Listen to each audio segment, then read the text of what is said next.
On May 5th, 2009, the lives of a family in a small town near St. Louis are shattered. Husband and father Chris Coleman's routine trip to the gym unraveled into a nightmare.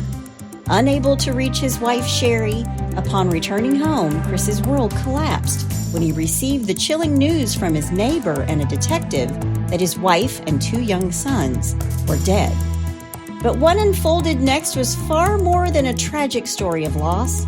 Threatening notes, clandestine affairs, deception, infidelity, and ultimately murder, all under the unlikely backdrop of televangelism.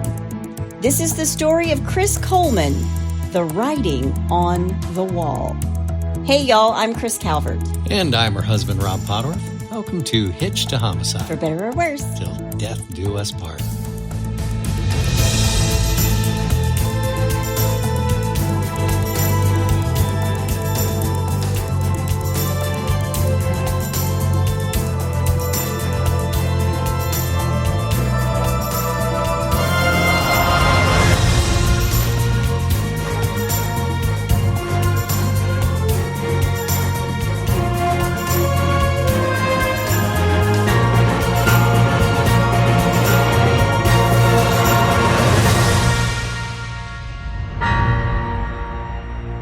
Back, everybody. Yes, welcome. And for our friends from Portugal. Yep. Benvindo.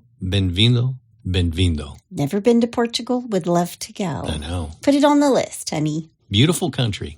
Well, wherever you're listening, be sure to hit that subscribe button. Then you can like, rate, and review the podcast so others who are just like you, who like true crime, can find us. Yes. And if you're watching us on YouTube, go ahead and hit that subscribe button below. Please do. You can find us on Instagram at Hitched to Homicide or on X at H2H_podcast. And if you want true crime with us every single day of the week, please join our closed Facebook group, The In-Laws and Outlaws. Just go to Facebook and type in H2H In-Laws and Outlaws, answer a couple questions, you're in, go join. True crime all day. All day, all the time. I like to post photos and other information in there as well. It's a good, supportive group of true crime people who even show pictures of their new babies. Yes. So congratulations. Yeah. We also now have a Buy Me a Coffee link. If you want to send Rob out there some coffee. Look at that. Drinks it every episode. Yep. You can find that link in our show notes. We appreciate all your messages, your emails. Thank you to each and every one of you for showing up every single week. You're the reason we're here. Yep. Before we get started on this case, this one gets me a lot. Really? Well, it's just, how does a man murder his 2 small children? You know, that's just, it's a lot. Yep. It's a lot. So be forewarned, children are dying in this episode today. If you can't handle that, you might want to tap out now. Let me cover Scotty's ears. Cover Scotty's ears. Before we get started, let me thank some sources. St. Louis Magazine, True Crime Daily, PraisePhilly.com, 48 Hours, Investigation Discovery, the Tampa Bay Times, the Southern Illinoisan, CBS News, Fox 2 News, the Republic Times, the Matin Journal Gazette, the People vs. Coleman Case Law, and JoyceMeyer.org. All right. Well, you ready? I am. Let's do it. Chris Coleman is born on March 20th, 1977, to Connie and Ron Coleman. I have shoes older than Chris, I think. Just had to say it. I definitely do. His parents are both evangelical ministers. And as a young boy, he grew up in a non-denominational church with his brothers, Brad and Keith, and he would actually speak in tongues. Or what is known as glossolalia. I know I've said that before. I think I just like saying the word glossolalia. But that's when you speak in tongues and you're filled with the Holy Spirit. Okay. Growing up, he and his family based all their decisions on Scripture, strictly Scripture. Ron, Chris's dad, preached what is called clear teaching from the Bible, which says, whatever the Bible says, that's what you do. By the Literally, book. by the book. Yep. Chris was the quietest and most reserved of the 3 boys, and I read where his mother said the worst curse word that Chris ever said in front of her was PISS, and she spelled it out. His mom and I would probably not get along because Chris gets out the potty mouth every now and then. Well. Chris liked sports growing up. He liked to play basketball and baseball. He ran track. He was really known as a team player. But when it came to things like hunting, he wouldn't do it with his father because he didn't like killing the animals. I get that. I mean, I grew up out in the country, and I actually hunted when I was younger, but and I don't have anything against hunting. In fact, I'm kind of jealous of guys that like to go out and hunt, but I just can't kill animals. I can't do it. He says he can't. Oh. I'm rolling my eyes. Oh. When Chris graduates, he doesn't go to college. He enlists in the United States Marine Corps. And Chris's father has said that he thinks Chris would have made the service his career. Except when Bill Clinton entertained Monica in the Oval Office, that turned him against serving his country. Okay. To which I say, whatever, dude. Yeah, he wasn't very serious about it then. But while Chris was a Marine, he joined the K-9 unit, and that led him to Lackland Air Force Base in San Antonio, Texas. Okay. Hold that thought. All right. Sheri Ann Weiss was born on July 3rd, 1977 to Donald and Angela Weiss in Berwyn, Cook County, Illinois, just west of Chicago. Sheri moves to Pinellas County, Tampa, Florida in the mid-1980s when she's like 9 years old, where she attends Mildred Helms Elementary and Largo Middle and Largo High School. Okay. And this is where she meets her best friend, Tara Lentz.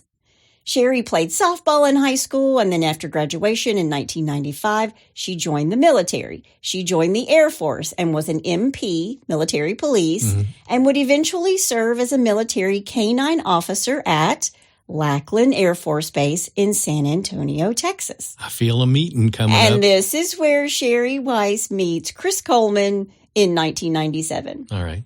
It was love at first sight. Not at first bite. Not at first bite. At first sight. The K-9 unit. Sorry. At the K-9. Oh, I'm just now getting it. Ba-dum-bum. Put one over on me today, honey. Oh, well. Love at first sight. And within 3 months of meeting, they were pregnant. Oh, wow. Now, if Chris's parents said that he was disappointed in President Clinton, how must they have felt about Chris and his girlfriend of 3 months? Yeah. Not only sleeping together, but now they're having a baby. Right. And don't email me. I say live your life. I don't care. Right. But his parents, who teach straight from the Bible, literally could not have been happy about that. Right. We're talking about this story. Yes. I say live your life. Right. Chris took his new love home to meet his parents in early August of 1997. They lived just outside of St. Louis. Chris is just 22 years old and Sheri is 21. And Chris introduced Sheri as a friend from Chicago. Okay. And Chris's parents thought she was, quote, a worldly little girl with short shorts and a tattoo on her leg, end quote. Which seems to me like church lady speak for we didn't like her. Yeah, exactly. We didn't like her. She was not the person they thought Chris would end up with. He told his parents he was going to take Sheri home. And then he just never came back. He just never went back to his parents' house. Okay. And the next morning he called to say, quote, we got married, end quote. Hello. Yeah. So to me, that says he's afraid of his parents, wasn't going to tell them what was really going on. Right. But they tied the knot on August 8th, 1997. Chris's dad has said that Chris realized right away that the marriage wasn't godly. And of course, his parents would later find out that Sheri was pregnant. So Sheri's a fun girl. She's playful. She liked to have a good time. But after they got married, she was a born-again Christian. And then she became a mother. Okay. Garrett Dominic Eugene Coleman was born on April 30th, 1998 at Andrews U.S. Air Force Base outside of Washington, D.C. And as Garrett grows up, he will be described as a polite, well-mannered boy who loved playing sports, especially football. He played pee-wee football. There you go. I used to have a pee-wee football player. Their pads and their helmets are bigger than they are, but it is just the best. I loved it. I loved every minute of sitting out in the rain Yep. and watching my son play pee-wee football. Yep.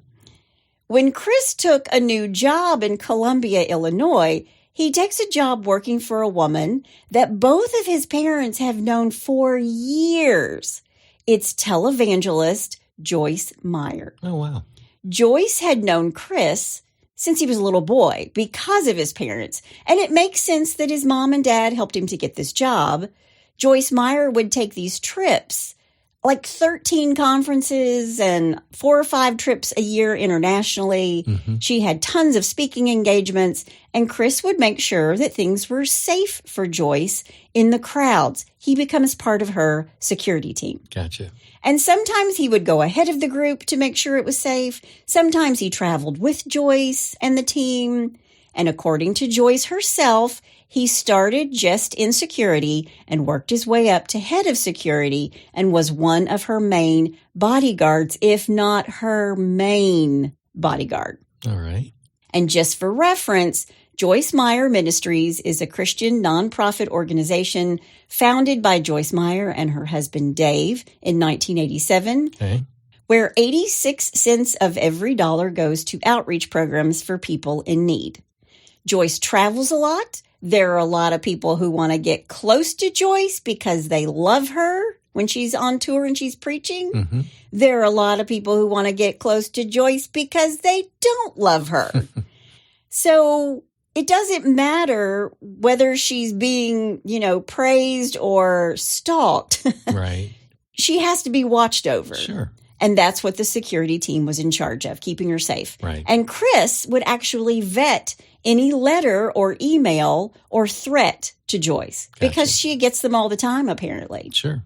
2 years after moving to Columbia, they have baby number 2, little Gavin, Christopher Coleman, on May 5th, 2000. Gavin will later be described as an avid baseball fan and a, quote, bona fide firecracker who was very animated and hilarious. Apparently, Gavin was very much like his mother, a free spirit. Gotcha.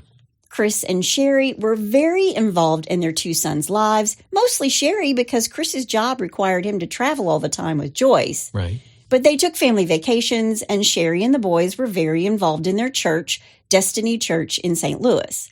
Sheri worked closely there. She organized trivia night fundraisers. She single-handedly hosted lots of show up and buy something parties. She went all out celebrating holidays with the kids. She paid to have a friend's entire kitchen redone. She loved SpongeBob SquarePants, MASH reruns, and the New Kids on the Block. Me too, Sheri. Both boys played Pee Wee football for the Blue Jay football team, and they attended Parkview Elementary School in Columbia, Illinois. Okay. Now, the family of 4 would take trips to Florida, to Disney, and while they are there, they would see Sheri's BFF from high school, Tara Lentz. Tara was single. She worked as a hostess at a gentleman's club and then a cocktail waitress at the Derby Lane Dog Track in St. Petersburg, Florida. Have you ever been to a dog track? I have not. I've only been once. I didn't realize, the whole greyhound thing, Yep. How there are greyhound rescues and all that kind of stuff. Otherwise, I probably wouldn't have gone. Right. The most intriguing thing to me was the guy with the voice who would go, "Here comes the bunny," and the fake rabbit comes flying out and then the dogs go after it. Yeah. But even though this little family of 4 is by all accounts the perfect all-American family, Chris's parents really weren't on board with Sheri. They never had been. And according to one of Sheri's friends, Chris had to bribe his wife to go see his parents in Illinois, in Chester, Illinois. That's not good. That's not good. Yeah. Chris used to promise to take Sheri to her favorite restaurant, the Melting Pot, if she would go to Chester with him for a family visit. I think the last time I was at a Melting Pot was in 1984. In 1997? That was back in the 80s. Yeah. Yeah. According to what Sheri told her friends, his parents never accepted her. That had to be hard. It's one thing when you've got a great relationship with your in-laws. It's a horrible thing when you've got a not good relationship with your in-laws. Yeah, that would have to be hard. Yeah. Because you don't want to keep the kids away from the grandparents, but at the same time, if they don't like you, it's got to be uncomfortable. And if you dread going, come on. Yeah. Money was another point of contention. Chris liked making it and living the life that it bought, and Sheri liked spending it and giving it away. She splurged at the mall. She planned a mission trip to a leper colony. Wow. She bought food and blankets for the homeless. Then she drove around St. Louis handing them out.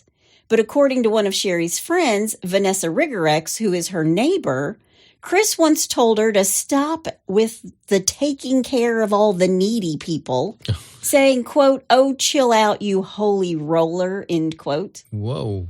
And then he'd turn around and tell everybody, quote, "She used to be wild and crazy," end quote. Wow. She was a bit of a wild card. Sheri was a lot like her friend Tara, free-spirited and fun-loving. But now she's a mom, and a mom who was taking care of the boys mostly by herself because Chris was gone with Joyce on tours and book signings and conventions. And she's a born-again Christian, which is what apparently he wanted. Right. And she's very involved in the church and is very giving of her time and of herself. But now he doesn't like it. Between the two of them, Chris was the disciplinarian. He would drop whatever he was doing to play ball with the boys, but his friends and neighbors said that he rarely hugged or kissed the boys and Sheri. Sounds like he was a bit of a control freak. I think he was a control freak for sure, but that's something that you're taught as a child, right? You know? And I don't know if that is something that he didn't see or didn't have in his own life growing up. Mm-hmm. But he's not affectionate toward his wife or his children. Yeah, it doesn't sound like a great upbringing. No. But apparently he was outwardly supportive as a coach and when he'd coach the boys' teams. And even though Chris seemed cold to those on the outside, Gavin and Garrett thought that their dad hung the moon. They adored their father. And I saw where they even put a calendar on the fridge in their house when Chris was gone for work so they could mark off the days until their dad would be home again. Mm. And he was gone a lot. And Sheri actually told a friend in that year he would be gone 260 days or more. Right. Out of the 365. So he's only home 100. That's a lot. When he was home, he would hang out with his neighbor, Chris Butler, about once a month. And while Chris Coleman is hanging out with Chris Butler, I'm going to use both their first and last name so you don't get the Chris's confused. All right. He's complaining a lot. Chris was Vanessa Rigorex's fiance, and they just lived 4 houses down the street in a cul-de-sac. And Chris Coleman confided in Chris Butler about his marital problems and his dissatisfaction with his job working for televangelist Joyce Meyer. Chris complained about his, quote, shotgun marriage, end quote. Wow. And said he worked 80 and 90 hours a week, quote, protecting some millionaire lady I don't even like while my old lady gets to sit in my home in this nice big house, end quote. Wow. Chris Coleman told Chris Butler he was deep in credit card debt, despite making $100,000 a year. And he complained that his wife, Sheri, had put $1,000 on his credit card from shopping just recently. Chris Coleman tells Chris Butler that he was interested in starting his own business, like a cleaning company or a gym or a security company, because he was so unhappy with the travel demands of his job. Now, this guy's going to be all over the place, so stay with me on this. All right. Chris Coleman said, quote, I'm making $100,000 a year and I've got to drive around in a clunker. We're so far in credit card debt, end quote. Chris wasn't happy. He was always talking about not wanting to be with Sheri, but not knowing what to do. Chris told Chris Butler that if he got divorced, he would lose his job with Joyce Meyer. Wow. But at the same time, he'd say that the Meyer family's 24/7 demands were getting on his nerves. And with all the travel, he didn't get enough time to spend with his kids. So did he want to keep his job or not? Yeah. I mean, if you're unhappy, then move on. Yeah. Well, according to Sheri, Chris actually looked up to Joyce. She even tells the youth pastor at Destiny Church, his name is Larry Bridges, that, quote, Chris is emotionally attracted to Joyce, end quote. What does that mean? Like he's a little bit in love with her. I mean, emotionally attracted means, you've got feelings. Okay. So Chris is all over the board. Yeah. I mean, he's telling his friends, I don't like my wife. Like I had this shotgun wedding. She spends too much money, but I can't get divorced because I'll lose my job. And I don't like this lady anyway. And at the same time, his wife is saying Chris is emotionally attracted to Joyce. Yeah. So he's all over the board. Yeah. He's telling one person one thing and her another. And Yeah. Okay. Yeah. Chris would say, I can't believe that people who only make $50,000 a year would give $10,000 to Joyce Meyer Ministries. And then he would turn around and defend Joyce and say, well, she makes all of her money from her books. Mm-hmm. And I think he liked the lifestyle that Joyce and her husband afforded him. Right. Because according to his buddy, Chris Butler, Chris Coleman would be wearing like a new pair of jeans, an expensive pair of jeans, and then say, quote, oh, Joyce bought these for me, end quote. Because he has to go with her everywhere when they travel, and if she goes shopping, she might buy him something too. Sure. And even at one point he said, quote, I guess I'm pretty close to Joyce because I know her bra and panty size, end quote. Man. Now, as a woman, this is exactly the kind of man you would not want working for you. You think? Yeah. Wow. I mean, he's a creep. Yeah. In late October of 2008, Chris is set to go to Tampa, Florida with Joyce. So Sheri gets in touch with her BFF in Florida, Tara Lentz, to see, hey, is it okay if he calls you and you guys meet up? And she says yes. And they do meet up early November. Okay. And this is the beginning of the end. Tara and Chris have started a torrid love affair. This can't be good. Now, in every single source I could find, this relationship says that these two got together in November of 2008, but I think it was earlier, maybe in October, maybe. We'll come back to that, okay? All right.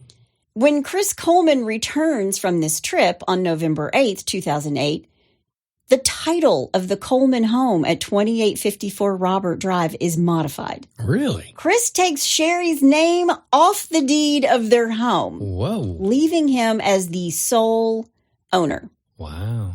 Now, back on the job for Joyce Meyer on November 14th, 2008, 6 days after he changes the deed on their family home, a suspicious email arrives at Chris's work email address. It's from destroychris@gmail.com. The subject line read, F*** Chris's family. They are dead. Whoa. End quote. Jeez. The message was, tell Joyce to stop preaching the bullshit or Chris's family will die. I will kill his wife and kids. End quote. Okay. I can kind of see this one coming down the road. Now, the next day, November 15th, another email arrives. You all. Tell that bitch Joyce to give my money back. Until then, everyone will die, starting with Chris's wife and kids. I know his schedule. Wow. So at this point, Chris is preparing to go out of the country with Joyce. And they're thinking, this person who's threatening them knows Chris's schedule. Right. And Chris tells Sheri about the emails that they aren't about Joyce, but about her and the two boys. So Chris knows Chris's schedule. You're very perceptive, honey. This one does. I don't have to be a Mensa candidate to look at this one. Well, you might be surprised. You Really? might be surprised. All right. The following Monday, November 17th, Chris goes to the local police with these emails. He's concerned about his family and he wants extra presence around the house. He wants an extra patrol, especially when he's gone. For anybody who doesn't know this, if you've had suspicious activity, you can call the police and say, hey, we're going out of town for 2 weeks. Do you just mind to have somebody patrol down my street? And they'll do it. They will do it. Right. As long as they're not in the middle of something else, Sure. they will do it. Right. But he wants this extra police patrol while he's gone. But in the same time frame, he starts showing up at his friends' homes all upset and talking about how Sheri's spending too much money. He's like banging his fists on the kitchen counters and saying, quote, I'm going to divorce her, end quote. He tells a friend that he's going to wait until after the holidays before he tells her, I'm out. Yeah. I want a divorce.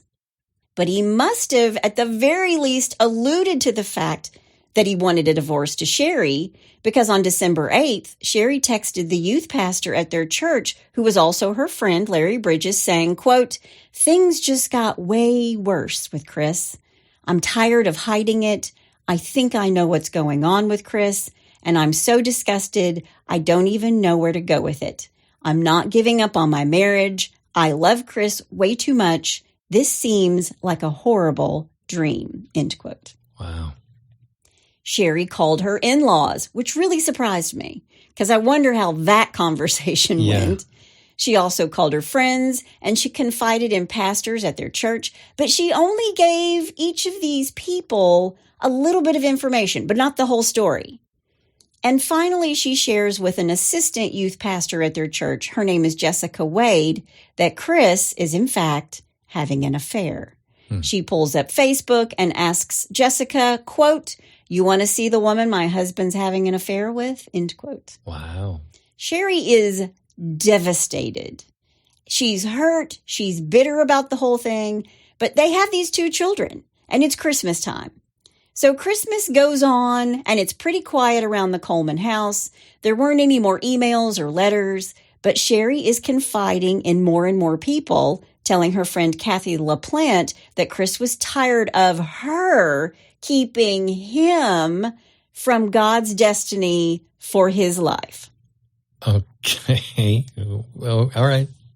It's all Sheri's fault that Chris is being kept from God's destiny for his life. Wow. That just irks me. Yeah. Sheri told several friends that Chris had said, quote, "She and the kids were in the way," end quote. Good grief. And while Sheri is telling her closest friends about Chris's affair, Chris is off buying Tara a promise ring for Christmas. Jeez. Sheri gets in touch with Joyce Meyer's son, Daniel, who she's friends with as well, to say that she and Chris were having issues. Mm-hmm. And when this gets around to Joyce, she confronts Chris with this. And he told her that Sheri was too controlling and that he couldn't do anything right. And at Joyce's suggestion, Chris and Sheri go to marriage counseling. Marriage counseling. She sends him to marriage counseling. Right. Now, by the time January 2009 rolls around, Sheri confides in her girlfriend, Christine Chiancata, that Chris had had sex with her, which was a rare thing. And after, he warned her not to think that that meant that he loved her. Can you believe that? What a guy. What a guy. While in bed, he told Sheri to, quote, "Shut up and turn over," end quote. He was. Sheri tells Christine that Chris wasn't very affectionate toward her and that she would, quote, "take whatever I can get," end quote, which is so sad to me. Yeah. Another instance when Chris and Sheri discussed their sex life was with friends Vanessa Rigorex and her fiancé, Chris. Chris Coleman tells the two of them that he couldn't, quote, "tell you the last time me and her did that. What about you two?" End quote. Wow. And when Vanessa explains that they had a very healthy and affectionate sex life, she then leaves the room and comes back with some, quote, goodies, telling Chris and Sheri to go home. She would keep the boys for them so they could have some alone time. Okay. And the next morning, Sheri calls Vanessa asking where the goodies came from and where she could get some. Right. Get some more of that. Yeah. Also in January of 2009, a letter arrives in the mailbox. Now, the emails have turned into somebody leaving notes in their mailbox. And this signals that whoever is sending these threatening messages now knows where the Colemans live. Right. Now, the first one says, "Deny your God publicly or else. No more opportunities. Time is running out for you and your family." Publicly and opportunities are both misspelled. 2 L's in publicly and a U in place of the O in the middle of the word opportunities. That's called foreshadowing. Uh-oh. Yep. I'm going to say it now. Spelling matters. Okay. It always does. It does. Yep. But it matters even more in this case. By the next month, February 2009, Sheri is genuinely afraid. And Chris puts up a security system with cameras in front of his house. He's a security guard, right? Sure, yeah. Why is he waiting until now? If you got threatening emails, how fast would the security tighten in our home? Yeah. Yeah. I'd have electric fences up. Well, we do have Scotty the guard dog on top of everything else. True. So. That's true. But these cameras hook up to a system that's in their basement office, and the footage is saved to a digital video recorder. Mm-hmm. Meanwhile, Chris is out traveling with Joyce Meyer. He's gone to Phoenix. He's gone to Hawaii. And both times he's flying his new lover and Sheri's best friend from high school, Tara, in to be with him. And there were more trips. These two are taking tons of photos of themselves kissing. And when they're apart, they're sexting, sending photos and videos, and making sex tapes. Wow. He's writing down Tara's measurements, her height, her eye color, her jean size, her bra and panty size. He's keeping a list of her favorite perfumes and flowers, and even wrote down the birthday of Tara's dog, whose name is Gizmo. Wow. But Chris and Sheri keep going to counseling, and according to Sheri, and from the outside, it looks like things are getting better. But Sheri would confide to her friends that Chris would be sweet during counseling, and then when they got home, he would be mean to her again. Really? She told her friends while crying that Chris wanted a divorce, and he would fight with her and say hurtful things like, "I never loved you." But Sheri wasn't willing to let her marriage go. She wanted to fight for it. She has a whole family she's fighting for. Sure. But there was always hell to pay for the counseling when they got home. So Chris is going to counseling, but for the sake of appearance. Right. He's going to this marriage counseling because Joyce made him go to marriage counseling. He's just putting on an act to keep his... It's a total show. Keep total his gig. show. Yeah. Sheri's not going to give him this divorce. No way, no how. She was in it till death do us part. She told her friend Kathy LaPlante on February 9th that if anything ever happened to her, quote, Chris did it, Wow. end quote. Wow. Which tells me that he was being violent and threatening her. Yeah. Why else would she say that? Sure. We're going to find out a little bit more about that later. All right. April 27th, 2009, another letter shows up in the mailbox. Quote, "This is your last warning. Your worst nightmare is about to come true," end quote. I know this isn't funny, but it's just the leading up to this. This is your last chance. You can't do this again. You better not let this happen. Yeah. This is your last chance. I mean, come on. Well, if spelling matters, so does intelligence. That's all I'll say. All right. Chris says that he's looked through the surveillance footage and that he sees a hooded person putting the letter in the mailbox. Chris saw it. Okay. But according to him, he didn't have a way to save it.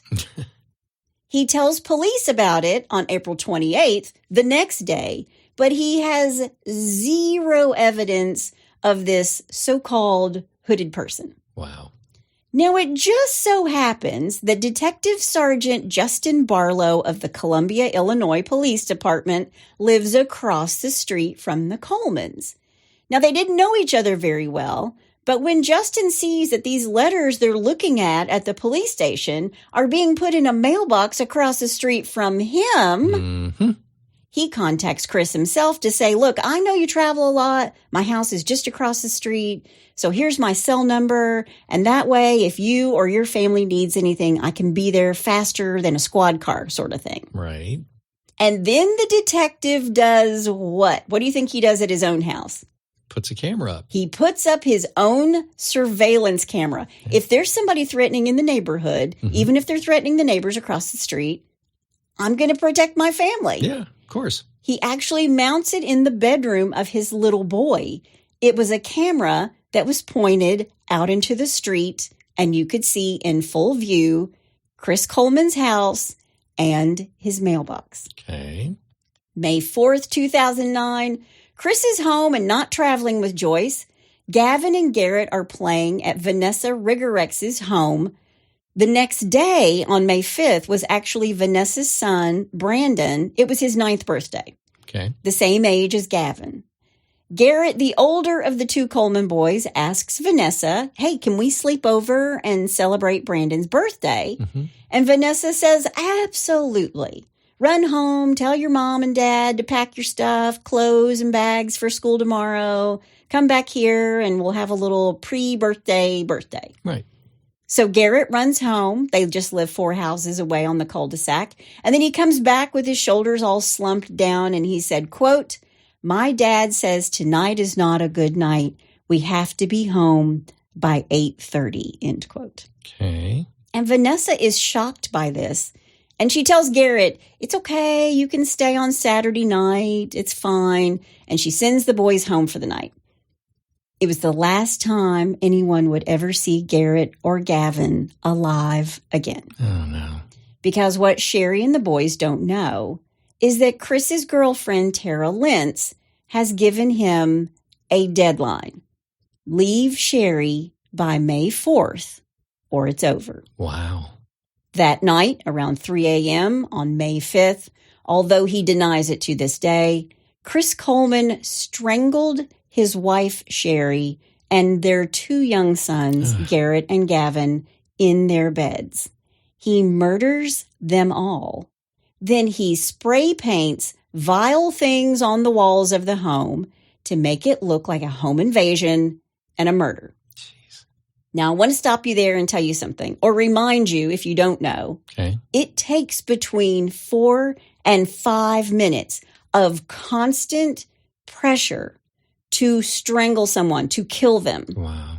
And Chris has done this to Sheri and to his 2 young boys. Man. Now, Sheri fought him off. She scratched him. He punched her in the face. At 5:34 a.m., he's murdered his family. He has set up his crime scene, and he leaves for the gym. Jeez. 1 hour later, at 6:42, Chris calls the detective who lives across the street from him. Detective Justin Barlow had just fallen back asleep after being up with their new 6-month-old baby. Yeah. Chris says, quote, my wife's not answering the phone. I need you to check on her and the kids. I'm on the JB Bridge. I'll be there in about 5 minutes, end quote. So Detective Barlow throws on clothes. He calls his dispatcher at the Columbia Police Department. He grabs his service weapon, cuffs, and a radio. He's on the Coleman's front porch when Officer Jason Donjon pulls up. Okay. And Justin tells his fellow officer, Jason, that nobody's answering calls inside the house. And Jason heads to the back of the house. And 1 minute later, he radios Detective Barlow and says, quote, you better come back here. There's a window open and the screen is out, end quote. These 2 radio for backup.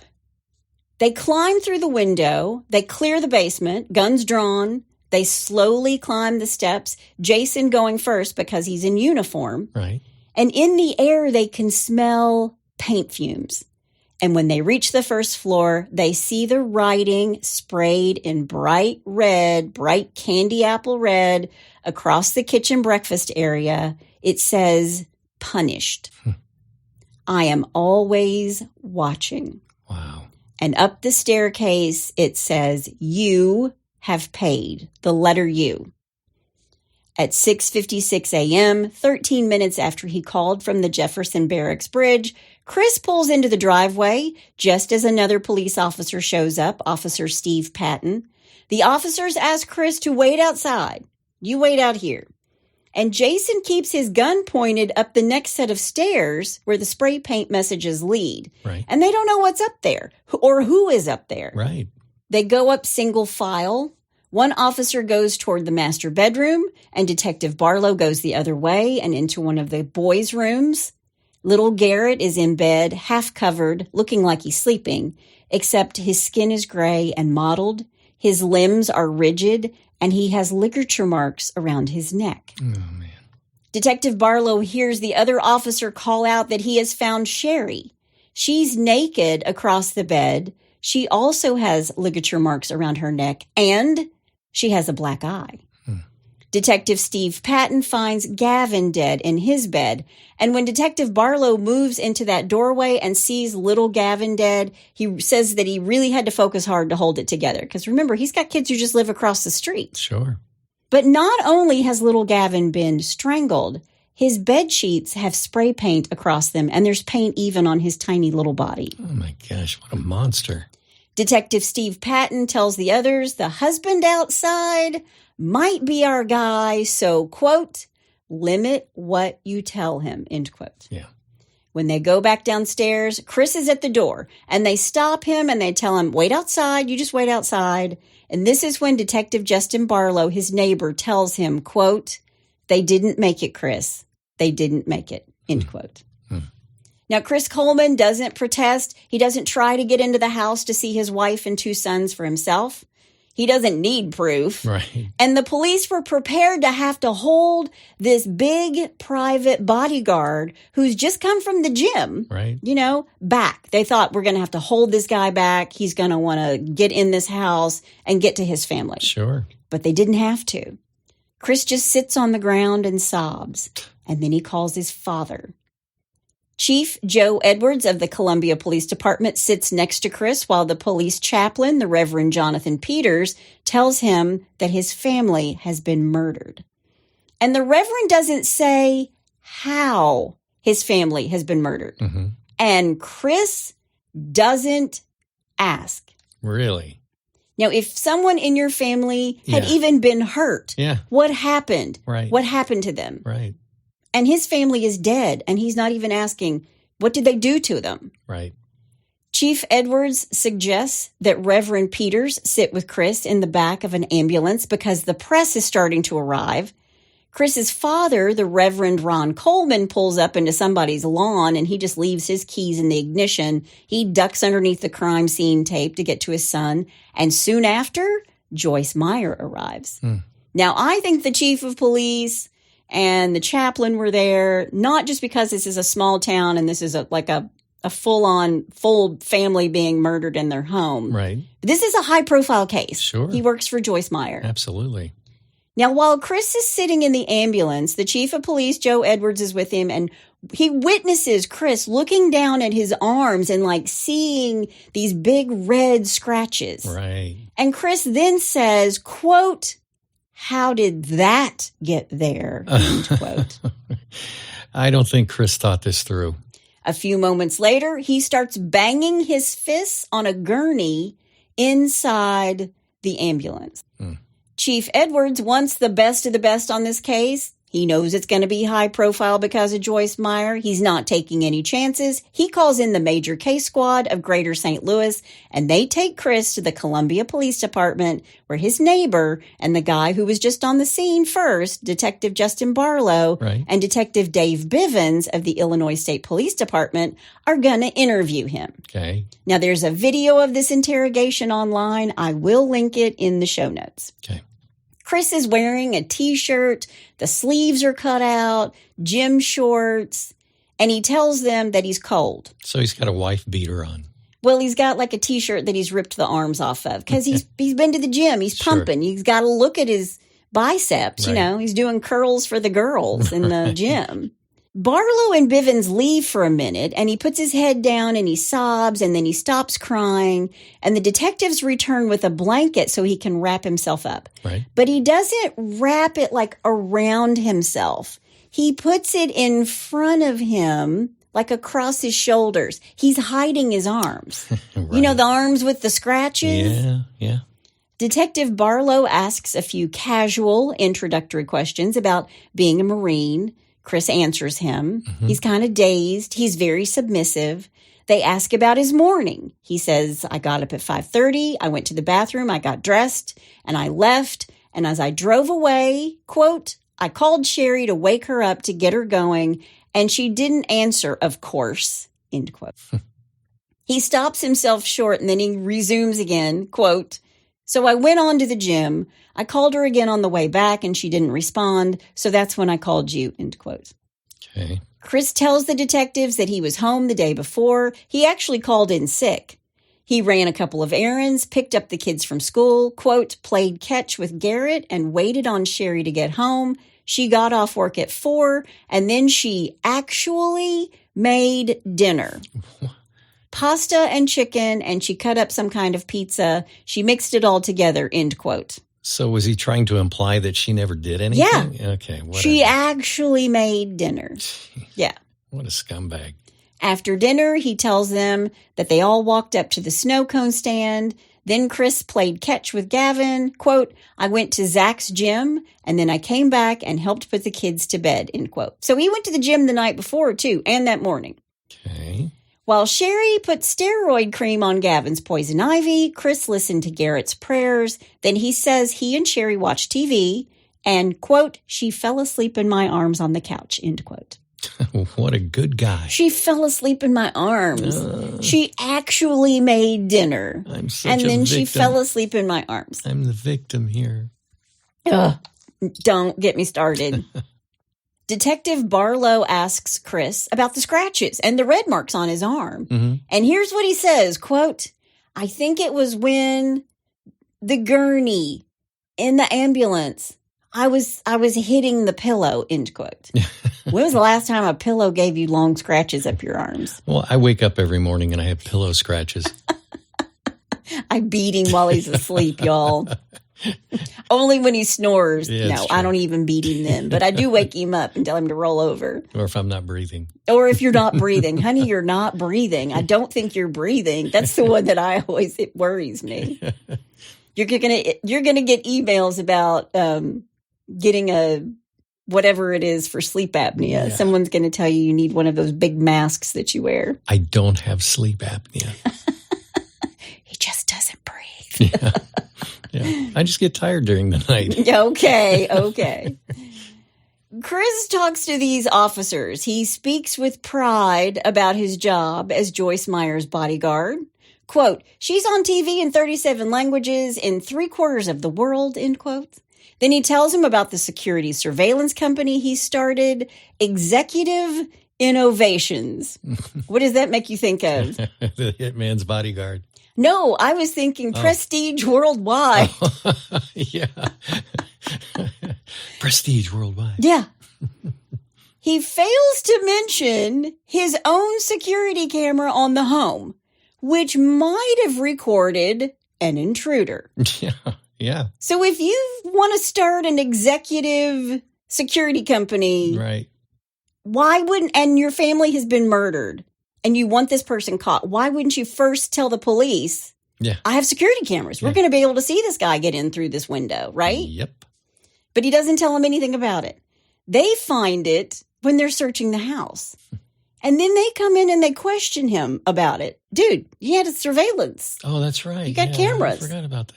Meanwhile, back at the house, the CSI team, they've assembled. They're getting every shred of evidence out of that house, including the bodies of Sheri, Garrett, and Gavin. And part of that evidence, they've taken Chris's laptop computer, the one he used for work. Okay. And while Chris is sitting in that interrogation room with his blanket covering his scratches and his gym clothes, what do you think they find? I'm going to say maybe a few torrid letters. A treasure trove of texts, emails, and videos exchanged between him and Tara Lentz, Sheri's best friend from high school. Wow. Detective Barlow and Detective Bivens are taking turns. They're like coming in and leaving the room to get information. They don't want anybody knocking on the door to stop Chris from maybe talking. Mm-hmm. So they act like they're going in and out of the room, like maybe to get coffee or go to the bathroom. But what they're doing is they're getting the more information from the major case squad. And it's at this point, things are really going to get bad for Chris. I didn't even have to foreshadow it for you. No, not at all.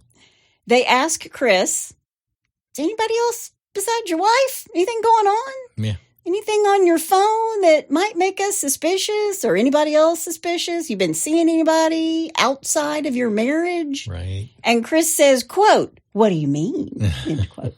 That's always a dead giveaway. And the detectives say, in a romantic way, Chris. Mm-hmm. And he replies, no. end quote. No. No. Oh, wow. He's pretty adamant after that he's not having a relationship with another woman. But then he says, quote, Tara in Florida that you guys are going to talk to, I talked to her a ton lately, but end quote. It's funny. I watch these cop shows because I love cop shows. And you can always tell when somebody's lying because when they ask them, they'll interrogate them and ask them questions. They answer. But when they hit them with something that, they know that they're guilty of, they'll either do one of two things. They'll say, what, huh? Or they'll repeat the question. What, me? Yeah. Every time. Yeah. Cracks me up. So after he's said, well, you're probably going to find out about Tara. And they're like, Tara? Who's Tara? But they already know all about Tara. And when I say all about, I mean all about. They know bra and panty size. They know more than that. When they have all the information on her, the St. Pete Police Department is contacted, and a detective, Shannon Halstead, goes to Tara's home, knocks on the door. Yeah. This is all happening while Chris is sitting in the interrogation room. Wow. Chris tells police that he met Tara through his wife. Tara and Sheri are best friends at Largo High School in Florida. Right. They even looked alike. They were pretty with dark hair. They both had thin, muscular builds. And Chris tells detectives Tara's personality was, quote, the same as Sheri's. She's never pushy about anything. Okay, well, Tara, didn't she give him a May 4th ultimatum? She did. Yeah. And Chris told Joyce Meyer that Sheri was too controlling. Chris is all over the place. Yes. He tells the detectives that maybe there was a little sexy phone flirtation, but not an affair. Yeah. Quote, I wouldn't do that to my kids. I've seen too many divorces and stuff, end quote. He says he saw Tara at a Joyce Meyer conference in Florida, but doesn't mention that she joined him at more conferences in Arizona and Hawaii. Yeah. And when they ask him if he'd ever thought about divorce, quote, we talked about it a while back, about possibly, maybe splitting up or something, It never happened, obviously, end quote. He tells the detectives they got counseling and, quote, things have been going awesome, end quote. So he's ready to play the poor, mourning widower. Sure. When they ask about their financial situation, he says, quote, I make over $100,000 a year. She don't have to work, but she enjoys it, so I let her work, end quote. What a nice guy. So instead of talking about how far in debt they were and that he was angry about it, he tells police about a trip they're planning to take to Disneyland. But folks, Chris canceled that trip. He canceled it and booked a cruise to the Virgin Islands with Tara instead, even before Sheri, Garrett, and Gavin are murdered. Wow. Do the police have that info? They're going to get it. Okay. All right. Detective Barlow draws on Chris's faith, and he goes to him and says, quote, believing in what we believe in, knowing we can be forgiven for the sins that we do, what do you think should happen to whoever did this, end quote. And Chris hesitates before he tells him, quote, he should be put away, end quote. And then Detective Barlow asks, quote, is there any way you think this person who did this maybe has an explanation, end quote? And Chris replies, quote, I'm sure they have an explanation, end quote.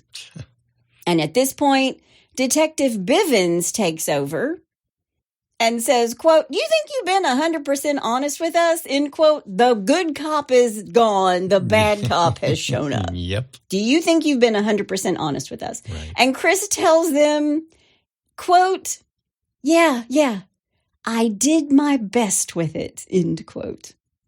Okay. Is that a yes or an I did my best? Yeah. Yeah. Wow. But more and more information is starting to come in, including the approximate time of death of his wife and children.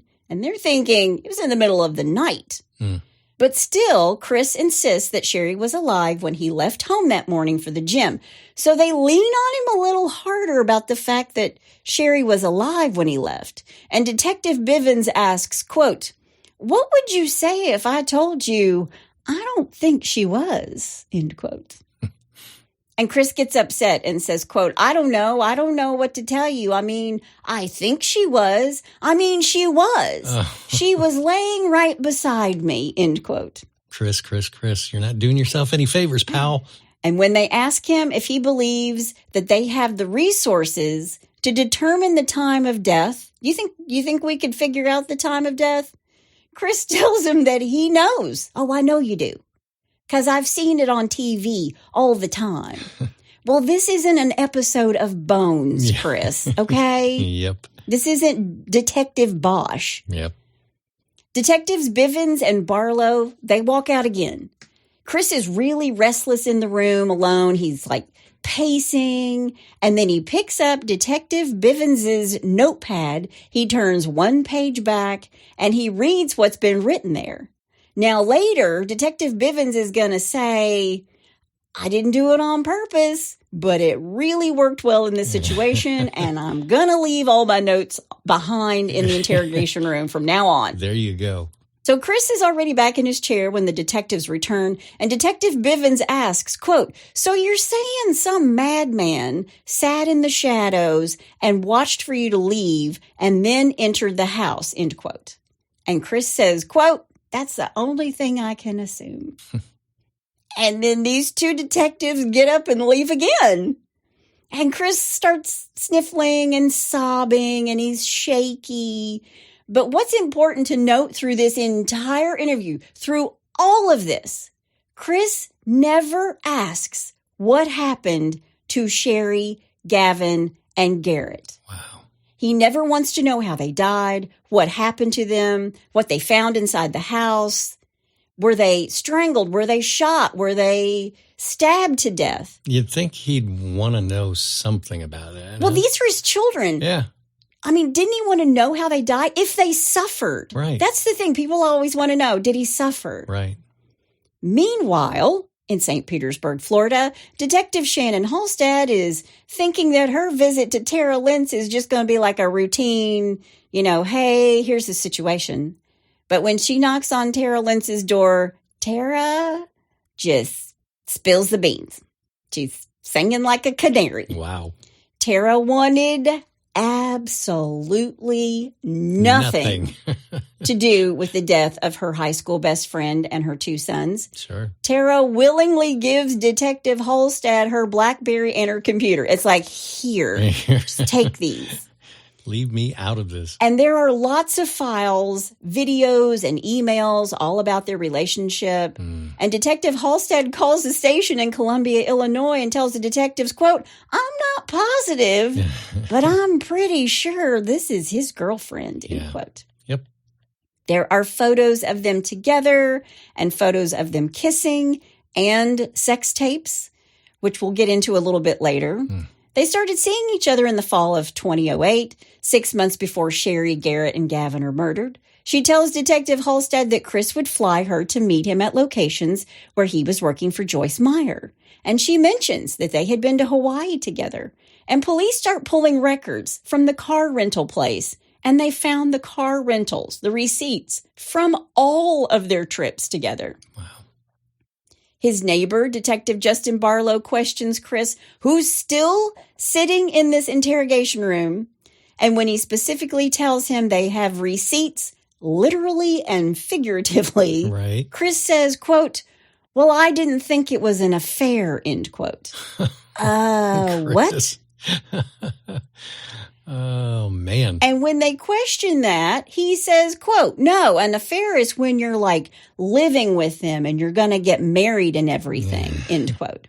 Really, Chris? Really? Yeah. Yep. But while he's sitting in this interrogation room sobbing and crying and answering questions, he's texting Tara. She even gets a text from him while she's being questioned by Detective Halstead that says, I'm okay. What a moron. Yeah. Jeez. But what the police have right now, it's all circumstantial. There's no evidence of Chris using red spray paint. There's nothing on his hands.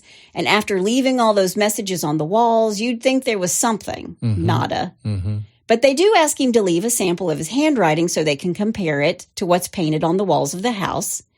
After 6 hours of questioning, they don't have enough to charge Chris Coleman. They can't charge him with diddly squat. Right. So he walks out of the police station, but they keep his phone. After the murders, Chris is acting odd. At the funeral, no one was allowed to get up and speak about the boys or Sheri. And word is starting to spread that Chris was cheating on Sheri. Now, remember, she told all her friends and people at the church what was going on. Yeah. Chris wants a divorce. I won't give it to him. Chris is having an affair. Right. If anything ever happens to me. Well, it was Chris. It was Chris. Yeah. Some of Sheri's friends put up a little memorial in the Coleman's yard for Sheri and the boys. Chris takes it all down, throws it in the trash. Wow. He did the same with anything that was left at the graves of Sheri or the boys. Why would he? Oh. And he said that Sheri wouldn't like it. So people are looking at him and they want him to be arrested. Yeah. And the major case squad is getting pressure to arrest somebody. We've got a woman and her 2 small children dead in this very small town. Right. But all the hard work done by the major case squad and the CSI team are starting to pay off. And here are some of the things that they all thought were strange. Okay. At the Coleman house that morning, a basement window was open. In fact, several windows in the house are unlocked. And he's a security specialist who knows that there are all these threats against his family. And he goes off, leaving his wife and children alone with open windows in the basement, and all the other windows are unlocked. There's no forced entry into this home. None. And remember the camera Justin Barlow installed in his son's window that looked right at the mailbox of the Coleman's home? Right. There are no strangers walking up and down the street that morning. No one, not even through the night. And what about Chris's security camera system? The recorder was missing. Wow. Then autopsy showed that Sheri was involved in a fight before she's murdered. She fought for her life. She had a black eye, and there's DNA under her fingernails, although it came back that it could have been Chris's, but it could have been someone else's. It's inconclusive. Okay. What was clear was that she'd been fighting for her life. Right. And there's scratches on Chris's arms when he's with the EMTs who are at the house after the murders, and he says it's from banging his fist on the gurney. The pillows. Yeah, which he did after he's asked about the scratches. Right. When he's being questioned by police, he tells them he's cold. He asks for something to wear. He's in his muscle shirt and his shorts. And police think this is an attempt to cover up the scratches on his arms. He even says, when asked if the blanket will work, he says, quote, "As long as I can cover my arms up, I'm freezing," end quote. Okay. Later, he's going to say that he got the scratches from removing a satellite dish from the roof of his house the day before the murders. Okay. All right. Now, according to police and CSI, there wasn't any DNA at the scene that didn't belong there, meaning there wasn't anyone from outside the family in the house. Right. But Chris's phone and computer are filled with these photos and texts and sex videos. In his online calendar, quote, "The day Tara changed my life, 11/5/08, end quote.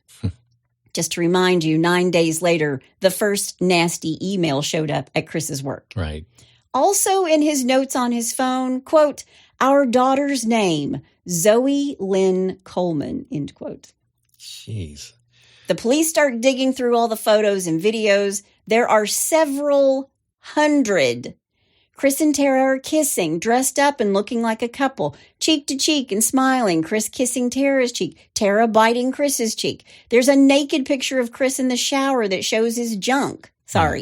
His genitalia. There's a photo of Chris taking a picture of himself in a mirror showing the Franken beans. Wow. A photo of Tara partially turned away from the camera exposing her rear end. A picture of her breasts. There were videos of Chris that he took of himself naked for Tara with him saying things that were gross. And then there's a video of him badgering the witness in the shower for her. Good Lord. That's code for spanking the monkey. I got it. Back at the Coleman house, the police are using black gel to capture footprint impressions. They've bagged all these items, including hair and fibers, a Glock pistol, a car pistol, latex gloves, any shoestring or phone cord that might have been used to strangle the victims, 2 cell phones, a BlackBerry, 2 laptop computers, and then the analysis begins. And almost immediately, they get a breakthrough. Okay. The threats emailed on November 14th to Joyce Meyer, her son, Danny Meyer, and her bodyguard, Chris Coleman, were sent from Chris Coleman's laptop. Yep. They came from destroychris@gmail.com, an email account created the same evening on the same laptop, November 14th. Wow. And Chris's work files contained the same misspelling. Opportunities, spelled with a U and not an O. Wow. Funny thing, Sheri was the one who pointed this out to the police in one of the threatening letters. Ah. Spelling matters, people. Yep. Have you watched The Jinx? You got to learn how to spell Beverly Hills. But the team still has no paint can, no paint, spattered clothing, no murder weapon. They review Chris's behavior in the morning of May 5th. He made his first call to Sheri at 5:45 a.m. just as he's pulling away from their home. He said he was calling to wake her. Well, why not just touch her on the shoulder when he leaves? Yeah. They found zero pattern to suggest that he ever routinely called her in the morning on his way to the gym to wake her up. Because, you can see patterns in people's phone calls. Right. Chris texted home while he did his cardio, quote, "Are you awake? I know you was tired last night," end quote. "I have about 5 minutes left on cardio, then I'll be home. Hello, you up? Time to get the kids up." He told the police he was worried when she didn't answer, yet he did another 15 minutes at the gym when his first 20 minutes were up. He called Detective Barlow when he was 5 minutes from home. Then, according to an AT&T cell tower expert, he drove past his exit and was north of his home when he made his next call to Detective Barlow. And by the time he reached home, police officers were discovering his dead family. He wanted them to get there before him. Yep. They'd gone through Chris's credit card receipts, and one stood out. Weeks before the murders, Chris had a charge to the handyman hardware store for $3.70. Gee, let me think what costs $3.70 at a hardware store. Could it be a can of paint? They call the hardware store, and they pull up the transaction, and guess what? Little 12-ounce can of spray paint. Yep. Candy apple red. Whoa. Then more evidence comes in. Handwriting experts say that the writing on the walls matched the handwriting samples that Chris had given them. And most damning of all, everyone who'd worked on the autopsies of all three, Sheri, Garrett, and Gavin, said the time of death was earlier than 6 a.m. Mm-hmm. The time when the murders would have had to have occurred while Chris was at the gym, not to mention that the surveillance camera in Detective Jason Barlow's home showed absolutely nothing. Right. Nobody. Yeah. But they were going to focus on the time of death, and the team calls in the best of the best. Dr. Michael Bodden, the New York forensic pathologist. We love this guy. Yeah, he's on HBO's Autopsy. Yeah. And this is a guy who consulted on the death of Martin Luther King Jr., JFK Jr., John Belushi. And in Dr. Bodden's opinion, based on the autopsy, Sheri and the boys were likely killed around 3 a.m. Definitely before 5 a.m. Right. And probably very much closer to 3 a.m. Right. Chris Coleman is finally arrested and charged with murder 1 for the deaths of Sheri, Garrett, and Gavin. Now, his family to this day says that Chris is innocent. Chris to this day says that he is innocent, even though all the evidence shows that he had motive and that the threatening emails came from him and that he had purchased the candy apple red spray paint and the handwriting is a match. Yeah. So when they say that these bodies, when they were killed at 3 a.m, how or why would this killer spare Chris's life? Right. And how would he not wake up when his wife is being not just strangled, but punched in the face? Yeah. Well, Chris is a heavy sleeper. Apparently. He has apnea. He is picked up and held without bail. In the spring, did you say he has apnea? Yeah. I'm a little slow today. In the spring of 2011, pretrial hearings start, and the defense doesn't want the prosecution to allow their expert, Robert Leonard, to take the stand because Robert is head of the graduate program in forensic linguistics at Hofstra University. He has compared the threat emails and letters to a database compiled by the FBI's behavioral unit at Quantico, Virginia. He's their forensic computer specialist for the FBI in Quantico. Okay. And he said, quote, of over 4,400 documents, only 18 began with you. And of those, only 8 contain threats. The others are rants, end quote. And he also points out quirks in the threat emails and the letters that appear in Chris's other writings, like misplacing apostrophes in his everyday writing. Won't, don't, doesn't. He puts the apostrophe at the end instead of in between the N and the T for the contraction. Wow. So this guy's not a genius is what we're I said that, yeah. He also has a tendency to fuse words, to put words together that aren't supposed to. Good time is one word. Yeah, have a good time. And set up. Set up some security, SETUP, all one word. Right. One of Sheri's friends testifies in pretrial, quoting Sheri. Chris told Sheri that she had ruined his life, quote, and he can't believe that he can't get away from her and he can't divorce her, end quote. The same friend testifies that Chris would lose his job with Joyce Meyer Ministries if he got divorced. And she testifies that Sheri told her Chris had physically beaten her. So remember when I said, that sounds like somebody who feels threatened? Right. She confides in her friend that he had beaten her. Wow. There's a text that Sheri sent to Vincent Hall, a staff pastor at their church, the day after Christmas. Quote, I'm not getting the whole story. He told me he's leaving because of his job, but if Joyce finds out, she will fire him, end quote. Now, this trial begins on Monday, April 25th, 2011. Bill Margulies is representing Chris Coleman. Both families are in the courtroom. I can't imagine what that was like. Yeah. The prosecution shows photos of the dead bodies, including the 2 little boys, of the ligature marks around their necks, the black eye on Sheri. Dr. Bodden says that it's direct trauma. Somebody punched her either right before or right after she is strangled. And Sheri was killed first because Garrett, who was killed second, has strands of his mother's hair on his body. Dr. Bodden tells the jury that each ligature would have had to have been held tight for 4 to 5 minutes. 4 to 5 minutes while they struggle. Man. And this is his family. How could you do that? Dr. Bodden reiterates with lengthy explanation his estimate of time of death is before 5 a.m. and probably closer to 3 a.m. Prosecution asks whether there's any chance the murders could have happened after Chris left for the gym.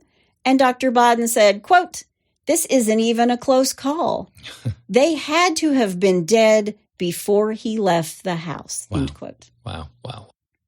Then Joyce Meyer takes the stand in a videotaped deposition, stating that in April of 2009, Chris, quote, wasn't as attentive to his duties. He was forgetting things.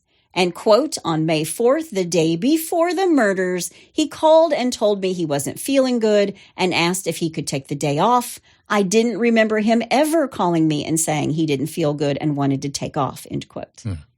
Joyce Meyer had also noticed that he had a second phone and she thought it was hinky. She didn't say it was hinky, but she thought it was weird. She thought it was odd. Right. And she said that Chris would not have lost his job over divorce. There were lots of people on her staff that were divorced. But the immorality of an affair, that was something entirely different. Yep. And he could have been dismissed for that. Sure. Then Tara Lentz took the stand. She tells the court that Chris professed his love for her, quote, all the time, constantly, end quote. She told the court about being in Hawaii with him in mid-April and says Chris promised to present Sheri with divorce papers on May 4th. Then he said there'd been a typo in the divorce papers, so he would do it on May 5th. May 5th, the day of the murders. Wow. On a little side note, Tara was wearing the promise ring that Chris gave her in the courtroom that day. Are you serious? Totally serious. He had one too. They were matching black bands. They wore them together whenever they were together. I guess she didn't want to distance herself too far. I don't know. Maybe that was her secret way of saying that she still cared about him. Who knows? Wow.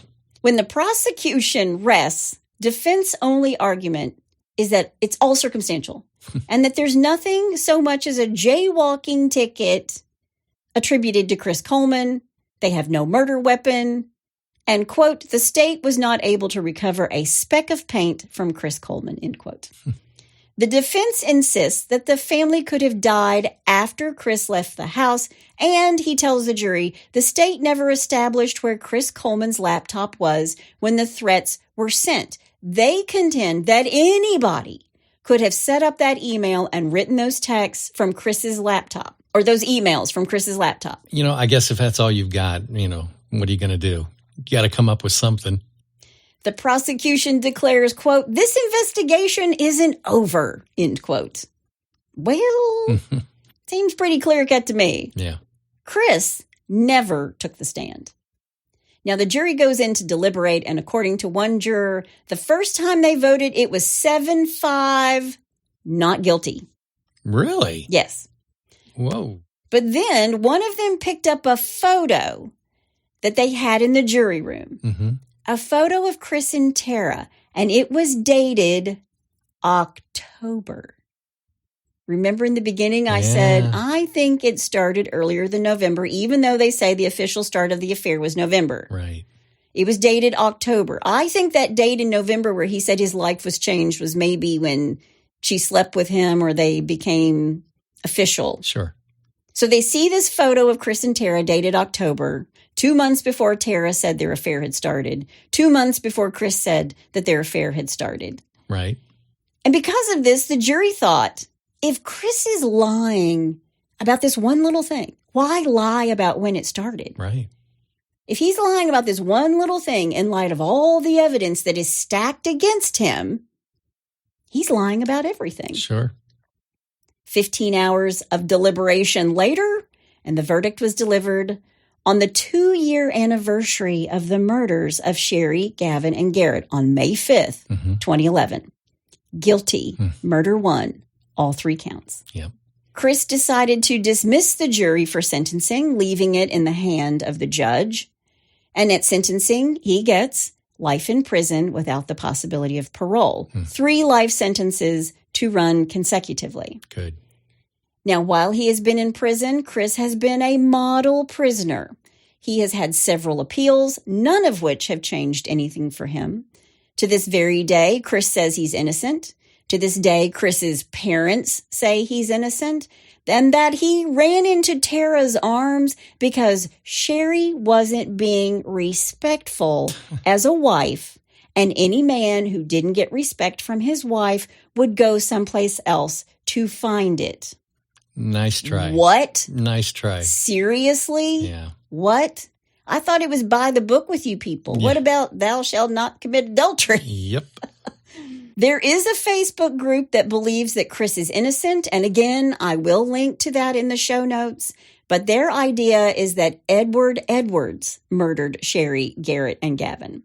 And there are people who believe that Edward Edwards killed lots of people that others have taken the blame for and is responsible for lots of unsolved crimes as well.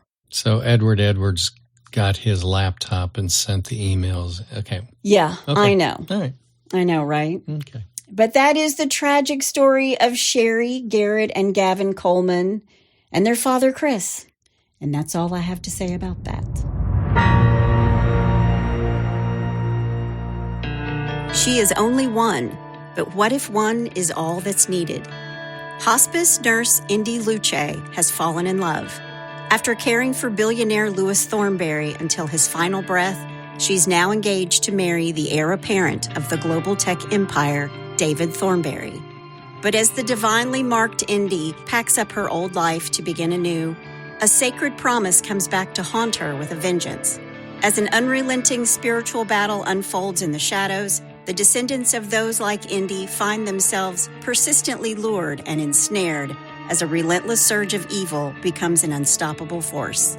With malevolent entities following her every step, what Indy doesn't know about her family's sacred covenant could tip the scales of good and evil. The follow-up to the paranormal suspense novel Lead Me From Temptation and Book 2 of the Divine Darkness series, Deliver Me From Evil, is now available March 29th, 2024, wherever you buy or download books, or go to chriscalvert.com. If evil prowls seeking someone to devour, can one woman seek and save that which is lost? You know, what's amazing to me is how anyone could just be so cold-hearted and just have no soul, basically, to kill their own family. I mean, he's not the first one, he's one of the earlier ones where they just off the entire family so they can be with their lover. Right. What are these people thinking? I don't know. These are your flesh and blood. It's your children. Your children. Yeah. Yeah. Now, there are a lot of people who think that Chris is innocent. Please don't email me. I'm going to link to your Facebook group. People can go look at that as well. I'm just presenting the case from the evidence. Yeah. Everybody has a strong opinion about this. The thing that's important to me, is that Sheri and Gavin and Garrett lost their lives. But I will put a link to the Chris Coleman is Innocent Facebook page if you want to go check that out. Cool. All right, well, let's move on, shall we? Please, let's move on. Let's do a little bless your heart. Well, bless your heart. All right, number one this week, I'm calling rodent rage. A pair of disgruntled bar patrons in western Pennsylvania showed their displeasure by tossing a groundhog and a grouse into the tavern. Okay, just for clarification, a grouse is a bird, right? Yeah. Okay. Yeah. Okay. Yeah, and the animals were dead. Okay. They're dead? Yes. Oh, so it's not like the cute one driving the truck in Groundhog Day. Okay. No, they're dead. Brookville Police Chief Ken Dwarick, I hope I pronounced that correctly, told the Associated Press that the suspects were angry after getting thrown out of Bill's bar because one was drunk and the other was underage. We'll show you. Yeah, now here's the kicker. Quote, the use of animals is fairly common in Brookville, Dwarick said. When you're disgruntled, you just throw a dead carcass in a bar? A guy will get in an argument, he said, and put a dead squirrel on his girlfriend's doorknob, that kind of thing. Oh, my gosh. Yeah, the two were charged. What state is this again? In Pennsylvania. Oh, Lord, have mercy, Pennsylvania. I'm sorry. Yeah. All right, number two, I misspoke. I misspoke? I'm really trying to pick up on all your little cute titles because I feel like I miss them sometimes. No, you'll get it. Okay. A traveler was stopped at John F. Kennedy International Airport in New York after he mentioned that he had a bomb in his luggage. Yeah. Don't say the word bomb at the airport. Exactly. A Transportation Security Administration officer, say that 10 times fast, overheard Jason Cruz, 29, tell a friend that he had the wrong kind of bomb, reports the New York Post. Oh, my gosh. Yeah, officials took Cruz into a holding room where authorities learned that Cruz was referring to a deli sandwich called the bomb. The TSA, that even made me laugh. The TSA agent who reported the bomb comment explained that she only caught a snippet of the conversation. Cruz was released, but not in time to make his flight. Oh. So, important safety tip. When traveling in an airport, don't talk about your food that's called a bomb. I feel so sorry. That's something that would happen to me. Yeah, exactly. All right, number three, and finally, a hot cup of stupid. A hot cup of stupid. An Alabama man who walked into a Starbucks to supposedly rob the business ended up with nothing but a cup of coffee and a stay in jail. According to the Huntsville Time, Philip Sauday demanded all the cash from the store. Now, the barista said she was unable to open the cash drawer, but offered Sauday a cup of coffee instead. Sauday took the hot beverage and left the store. Police found him nearby and arrested him on robbery charge. Employee of the month right there. Exactly. I'm not going to give you anything. Just have a cup of coffee. That must have been a really good cup of coffee for him just to walk away, for him to second guess what he was doing. Yeah, but here's a tall white latte for you. Be on your way. So there you go. Well, if you have a bless your heart or you know somebody's heart who needs blessing, all you got to do is go to hitchtohomicide.com where there's a pull-down menu. Yep. And while you're there, you can also suggest a case or tell us your own true crime story. Please do. That's my amazing husband out there. And that's my beautiful bride in the booth. Join us next time on Hitch to Homicide. Bye, y'all.